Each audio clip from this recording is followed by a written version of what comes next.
옆에 계신 성도님하고 하나님의 은혜와 사랑이 함께하길 축복합니다.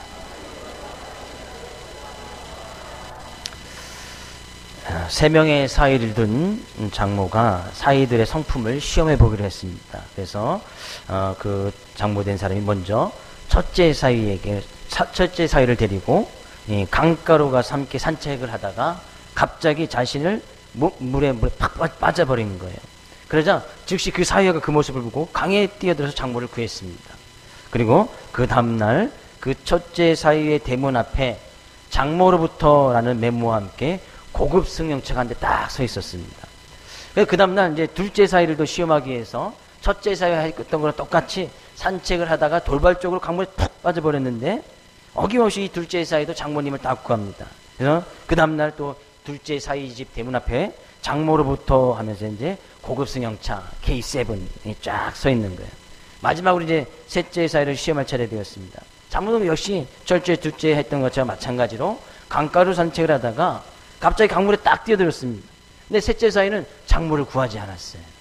근데 그 다음날 아침에 그 셋째 사위 집 앞에 다음과 같은 메모와 함께서 이 시대 최고의 고급 승용차 벤츠가 딱 서져 있는 거예요. 자네 장인으로부터 했다는 거예요. 물론 웃은 이야기입니다만 인간은 어떻게 보면 서로 이제 돌보며 사랑해야 하는 대상이지 나누면 대상이지 또 결코 누구도 믿어서는 안 되는 대상이라는 사실을 또 이야기를 하고 있습니다. 그래서 성경에 기록된 말씀에 의하면 의인 한 사람이 없어서 예루살렘이 멸망했다는 그런 이야기도 있는 것처럼 정말 의인의 삶의 모습으로 살아간다는 것이 결코 쉽지 않은 것을 이야기를 하고 있습니다. 근데 심리학에서는 이런 법칙이 있어요. 제3의 법칙이라고 있는데 제3의 법칙이라는 것은 이런 거예요. 어떤 심리학자가 실험을 했어요. 이제 찬바람이 이렇게 매섭게 몰아치는 날에 그 신호등 길을 건너는 사람들이 있는 그런 곳에서 어떤 한 사람이 하늘을 향해 손가락을 보면서 하늘을 딱 쳐다보고 있습니다.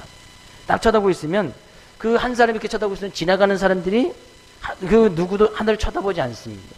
근데 그 자리에 두 사람이 동일하게 같이 손가락을 하늘을 가리치면서 이렇게 딱 쳐다보고 있으면 조금 이제 몇 사람이 같이 이 사람이 뭐하나 이렇게 하늘을 쳐다본다는 거예요.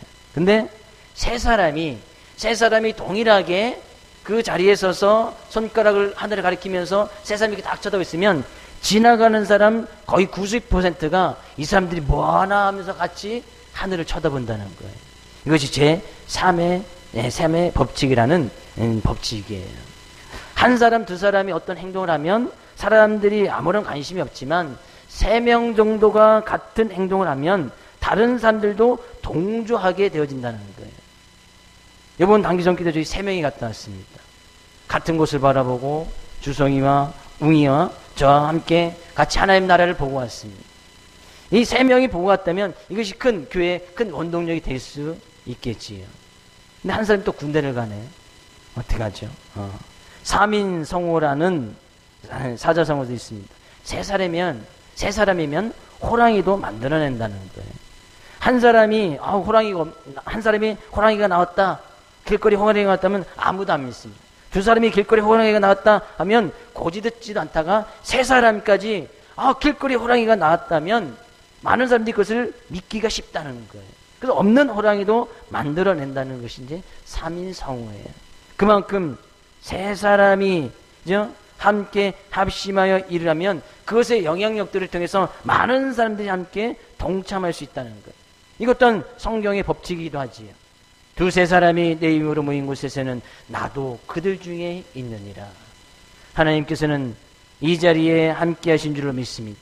우리가 지금 합심하여 한 사람 두 사람이 아닌 각자가 여기 모인 모든 성도님들이 주님의 뜻을 구하고 같이 하나님을 의지하고 하나님을 바라볼 때 하나님께서는 이 가운데서 놀라운 기적을 허락해 주시고 크신 은혜를 허락해 줄 줄로 믿습니다. 하나님의 의신 은혜로 말미암아 행여나 삶 가운데 지치고 낭망된 모습이 있었다면 이 시간 회복되어지기를 주의 이름으로 축복을 드립니다. 행여나 삶 가운데 불평 불만의 모습이 있었다면 이 시간 주님의 그 크신 은혜로 말미암아 그 모든 것이 떠나가고 기쁨과 즐거움으로 변할 수 있기를 주의 이름으로 축복을 드립니다. 행여나 삶 가운데 문제가 있었다면 그 문제가 해결되어지고 귀한 응답을 받을 수 있는 귀한 시간 되기를 주 이름으로 축복을 드립니다. 하나님께서는 우리에게 수많은 은혜를 베풀어 주셨어요. 그래서 우리가 오늘 이 시간 하나님을 찬양하고 숨을 쉬며 그 하나님께 예배드릴 수 있다는 사실이에요. 네, 하나님께서 베풀어 주신 가장 큰 은혜 중에, 가장 큰 은총 중에 가장 큰 은혜는 무엇일까? 바로 예수 그리스도십니다. 믿으십니까?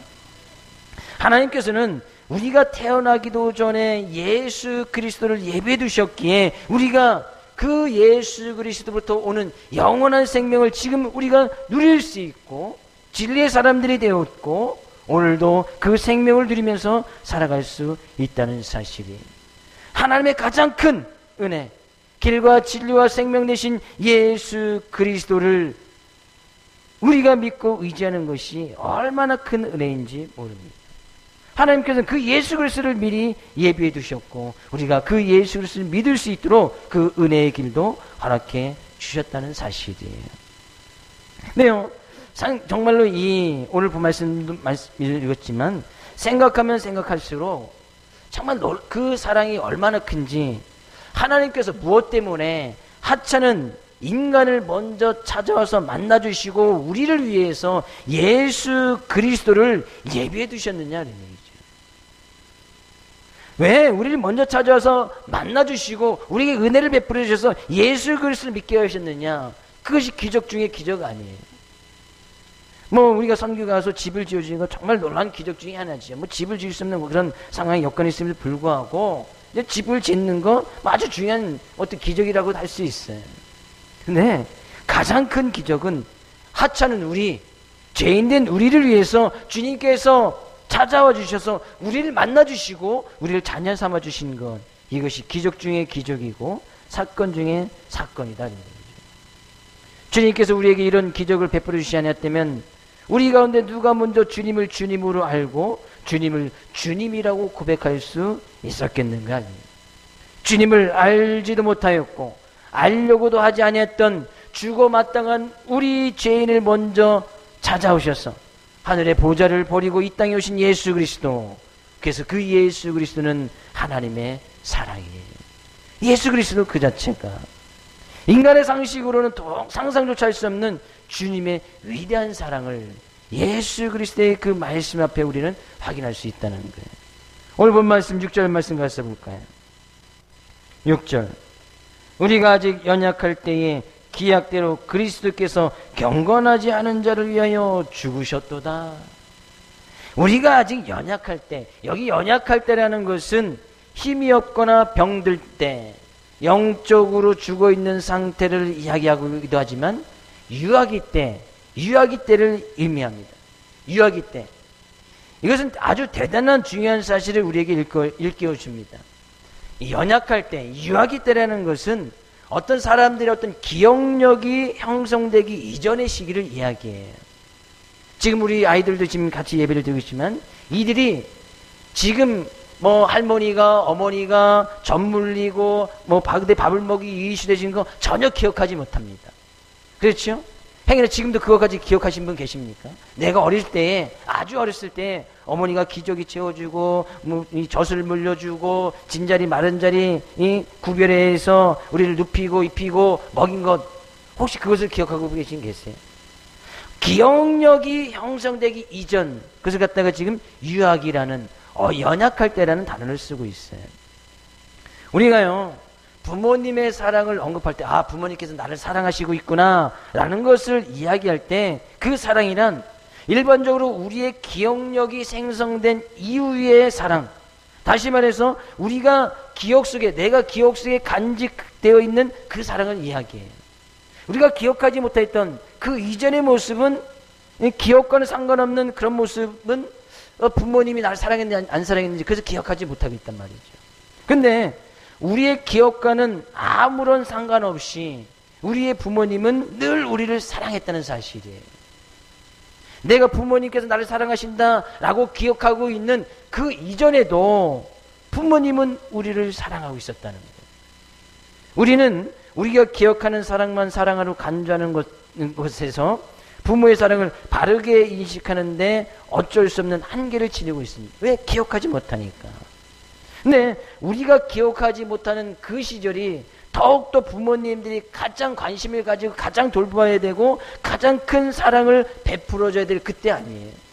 그래서요, 자수성가라는 이 말은 있을 수가 없어요.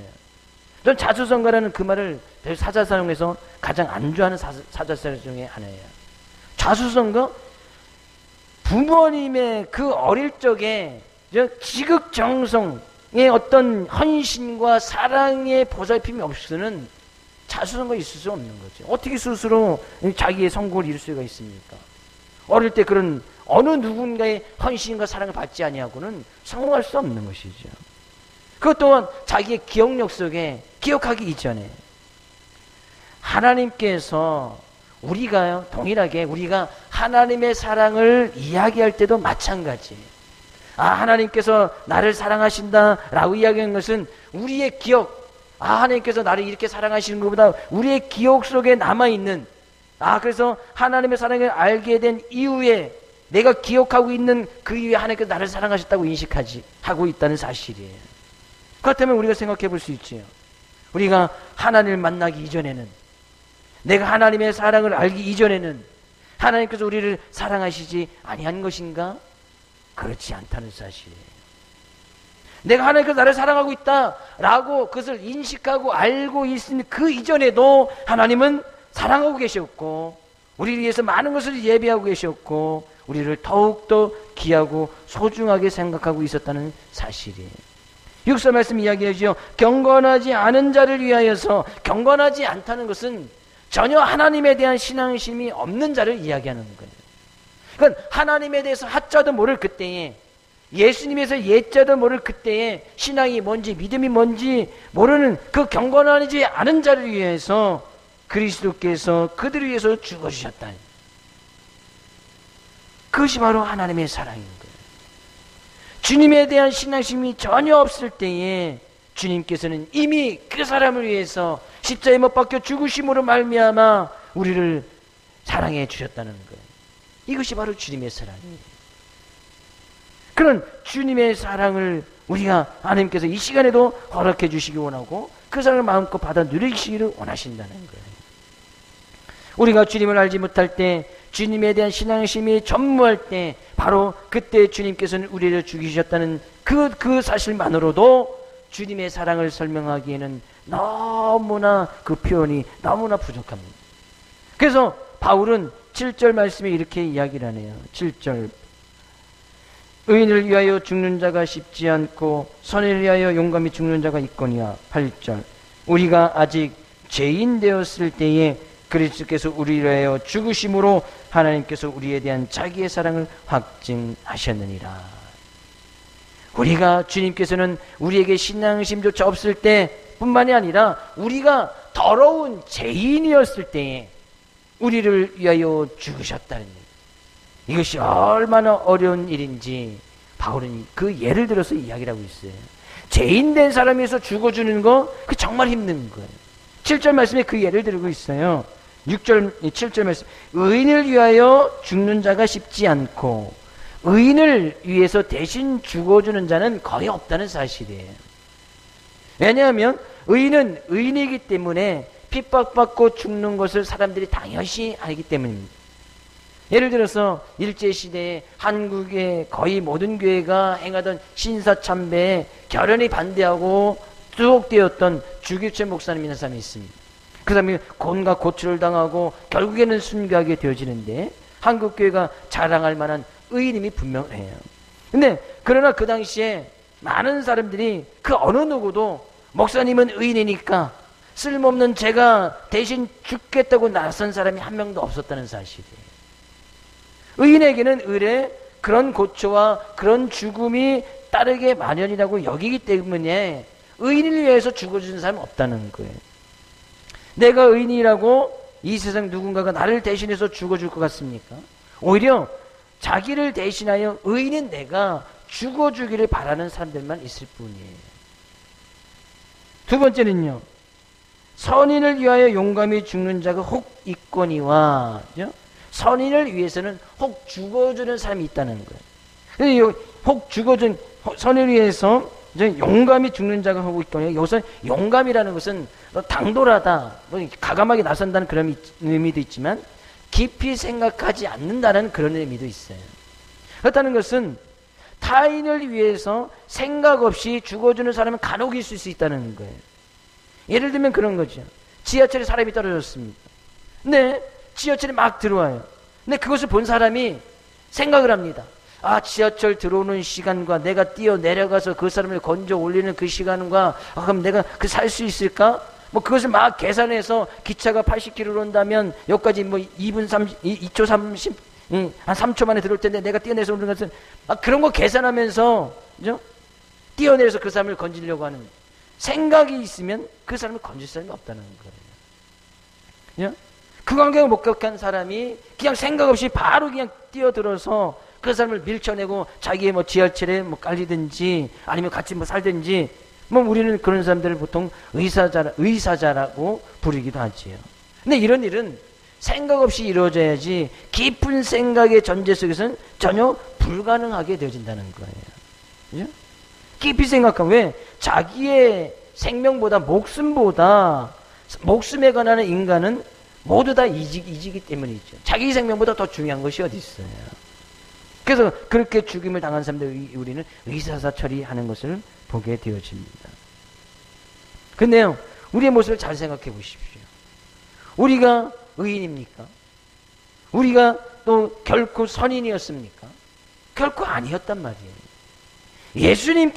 주님께서는 우리를 위해서 그토록 고난받으시고 십자가에 못 박혀 죽어주신 그때가 우리가 의인이 되기 이전에, 우리가 선한 사람이 되기 이전에 주님께서는 과감하게 그를 십자가에 못 박혀 내어주심으로 말미암아 하나님의 사랑이라는 것은 이런 것이다 라고 보여주셨다는 거예요. 예수님께서는요, 우리를 위해서 대신 죽으셨어요. 이 사람들처럼 뭐 용감하게 생각이 없어서 아니에요. 예수님께서 십자가를 지시기 전에도 깊이 고민하시면서 갈등하시면서 하나님께 기도한 장면이 있잖아요. 겟세마네 동산에서 그 십자가를 지는 것이 얼마나 힘들고 어려운지 주님께서 아주 깊이 생각하시면서 묵상하시면서, 그죠? 주님께서는 그 십자가에 의해서 아주 심사숙고 끝에 자기 자신의 몸을 십자가에 못 박히도록 내어 죽어주셨다는 사실이에요. 연약하고 경건치 못하고 추악한 죄인이었을 때 주님께서는 우리를 위해 죽어주셨어요. 그러나 그 정도 표현 갖고도 아직 부족해요. 그래서 바울 사도는 10절 말씀에 이렇게 이야기를 하고 있어요. 곧 우리가 원수 되었을 때에 그의 아들의 죽으심으로 말미암아 하나님과 화목하게 되었은즉. 언제요? 우리가 원수 되었을 때. 주님께서 우리 위해 죽으셨음을 고백하고 있지만 이 원수라는 것은 뭐예요? 원수라는 것은 사람의 어떤 이성이나 지성과는 상관없이 반드시 제거해야 될 대상을 칭하는 단어가 원수 아니에요? 원수는 있어서는 안 된단 말이죠. 근데 하나님과 원수 되었을 때에 하나님께서는 마땅히 제거해서 없애야 될 그 원수 되었을 때에 그런 상태에 있었던 우리들을 위해서 예수 그리스도를 이미 십자가에 못 박도록 지정하셨고 예언하셨고 그 말씀이 이루어졌다는 사실이에요. 주님을 알려고 하지도 않은 사람, 경건치도 못한 사람, 죄인된 사람, 그런 사람들은 모두 다 하나님의 원수예요. 마땅히 하나님의 손에 의해서 죽어 마땅한 자들이었단 말이죠. 그러나 주님께서는 반드시 죽여야 할 원수를 위해서 오히려 예수님께서 죽어주신 거예요. 이것이 우리가 주님을 사랑이요, 사랑의 하나님이요, 사랑의 주님이라고 고백하는 사실입니다. 고백하고 있는 우리의 또한 믿음의 고백이 되어지기도 합니다. 그럼 우리는 좀 생각해 볼 수가 있잖아요. 나의 기억력, 하나님께서 나를 사랑하신다라는 그런 기억력이 생성되기도 전에, 그죠? 나를 사랑하신 주님께서 내가 주님을 기억하며 살아갈 때 어찌 더욱더 크신 사랑을 허락해 주시지 않겠느냐 그런 얘기죠. 내가 예수님의 예자도 모르는 시절에도 내게 긍휼을 베풀어 주신 주님께서 내가 주님을 주님으로 알고 따른다면 왜 더 큰 긍휼을 베풀어 주시지 않겠느냐 그런 얘기죠.